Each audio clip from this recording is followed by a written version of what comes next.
تحول الفرح إلى حزن والحضور إلى غياب. هكذا أحالت ميليشيا الحوثي حفلة زواج بريف محافظة تعز إلى كارثة قوضت حياة الناس.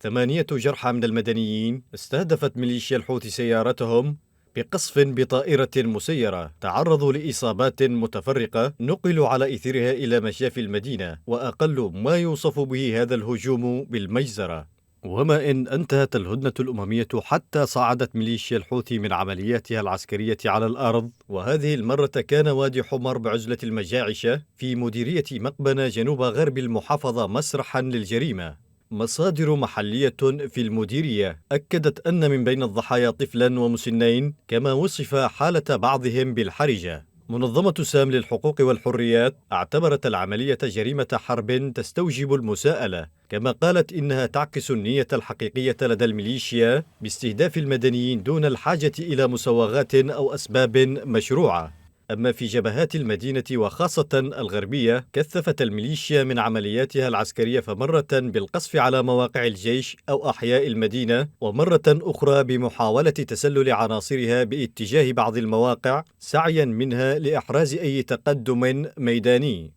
وعلى الرغم من ضغط المجتمع الدولي الذي بات ينظر إلى الهدنة كاستحقاق داخلي، تؤكد تحركات الميليشيا وعملياتها العسكرية خصوصا في تعز بأن المحافظة لن تكون استثناء، كما سبق التعامل معها منذ بدء سريان الهدنة في إبريل الماضي وانتهت منذ أسبوع.